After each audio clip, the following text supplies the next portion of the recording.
And welcome back to Flexible Games, where we are playing Factorio in our 1.0 series. Just about to wrap this up. We need to build a satellite. And I've already got things and stuff ready to go. Should have all the materials already. And it will start requesting more stuff from everything else here. I want to see if I can get some stuff upgraded. All of the things and the stuff. So the general consensus, I think, having given some time for everything to, everybody time to comment on what to do next. I think generally we're going to be going for Uber production. No real sense of should I start over, because a lot of the early game would be the same. It would be pretty much the same. So yeah, there's that. Let's see. Yay, that's got the yay. Okay. Because I did a bunch of blueprints in my stream, and that's this set here. So that's good that that's actually in there. I like that. We still don't have... What is taking so long here? I should be able to do a stack inserter and just bend you to the side a little bit. And now it's actually moving what it needs to move. And there we go. We have ourselves a satellite. I kind of want to use some of the mods, or most of the mods that we've been using on the stream, just because, I like Uber production to be Uber. So that's what I'm thinking of. Maybe adding one or two more. One of the comments suggested Factorio 2, which I never really looked at closely. But that's the kind of game that's going to probably require its own series. Like that, it's an extensive mod. So yeah, it's gonna need its own thing. But for now, we can do a launch.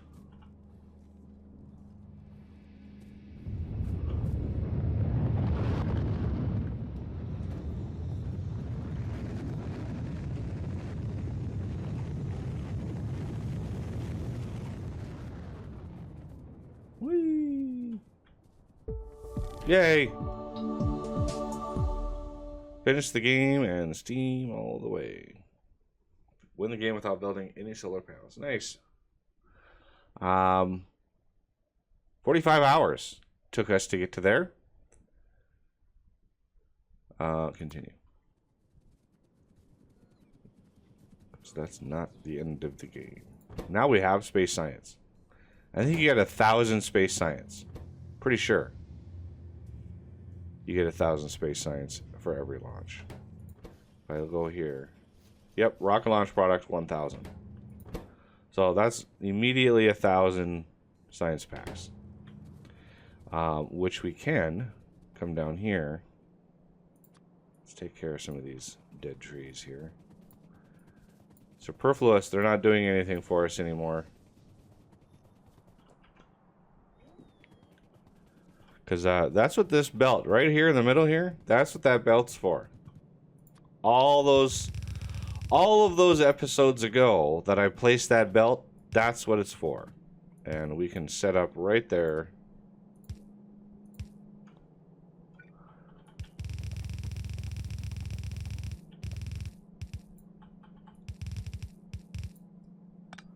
And there is a new version of the game out, but I'm not sure... Wasn't really sure what mods have been updated yet, so that's why I've been holding off on updating anything for that. Do we have another? We have another one. So we can just do auto launch with cargo, and it will just keep launching these things over and over and over again.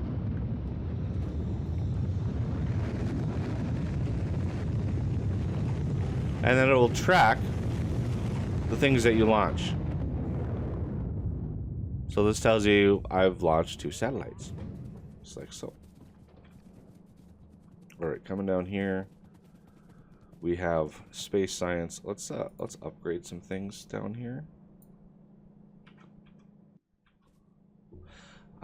Still using yellow inserters and all that kind of stuff. It's crazy. Because there's some other stuff that we could research here. Atomic bomb. That's a pricey one. 5,000 science packs of every kind.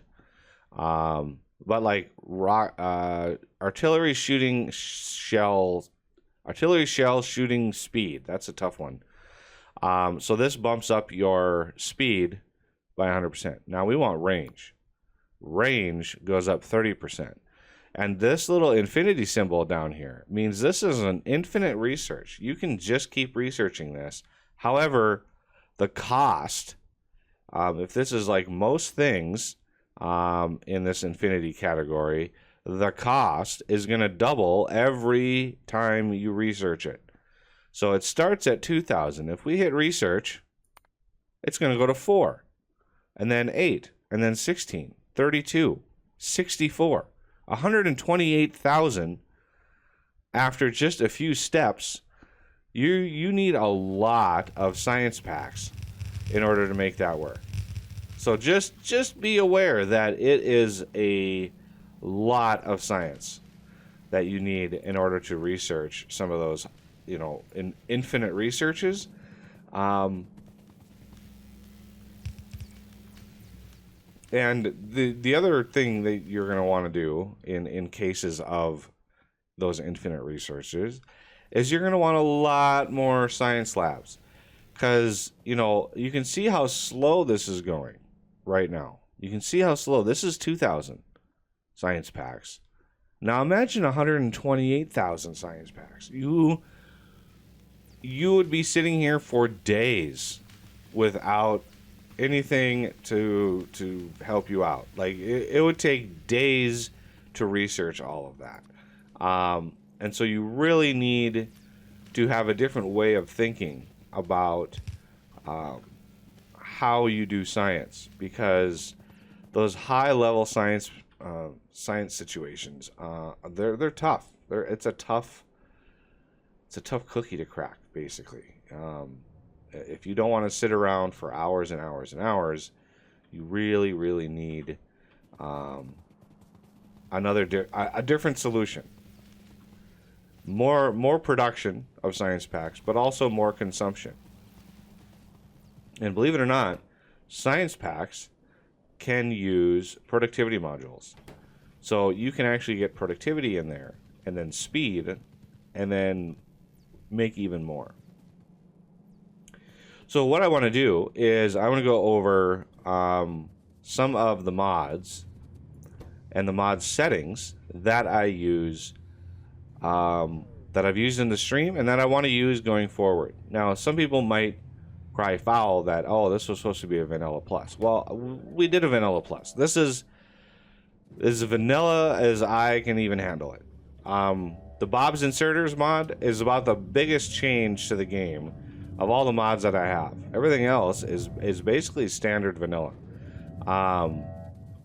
And for me, this is Flexible Games. This is a channel about modding and about modded games. So not having mods, at least in some aspect, kind of goes against what I'm trying to do here.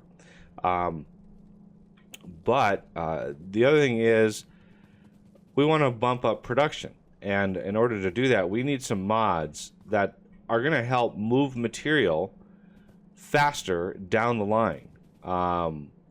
Because in any Uber production situation, the one drawback, the one thing that kills your UPS is having a huge number of belts moving material. Okay, so imagine you have this smelting stack right here, right? Now imagine you have 20 of these going down the line. That's a lot of belt, and imagine having, 10 belts of iron coming up. It's doable. You can do it, and if you like it, go for it. But as far as game performance, it kills game performance, just having that sheer amount of stuff to manage. So when going to Uber production, if you like that style of play, like me, you need to find some solutions in order to make that work. Because otherwise, you are going to run into problems with game performance. There are some mega bases out there that drop your UPS down into the single digits. And, you're talking like very, very herky-jerky motion and not, it's difficult to play in that performance. So some of the mods that I choose are geared specifically to mitigate a little bit of that problem. Some of them are just fun, and so let me save the game. So this is YouTube 1.0. Save. I'm gonna quit. We'll go to mods. All right, so this is the mods. All the ones that are checked are the ones that were enabled. Okay, these are all the ones that were enabled for our series. Now, going forward, there's several mods that I'm going to add and change, and I want to do that in a way that explains everything, but that's more on the Uber production side of things. I don't want to explain those now, switch the series over, and then have people ask me, well, what mods did you cover? Well, those, yeah, so I want to be able to include those with this. A lot of mods are being updated for the 1.1 version that just came out. So I'm actually waiting to go to that version because there are lots of mods that are broken for that, and so just understand that that's why I'm not moving forward yet, because you gotta wait for everything to be updated. So I'm going to end the series here, and we will jump into next episode. We will jump into all of the mods that we are going to change to for the Uber production side of things. And yeah, hopefully everybody's on board with that for some of the issues and solutions that I've come up with. So that will do it for this episode, and I thank you for watching, and I will see you next time.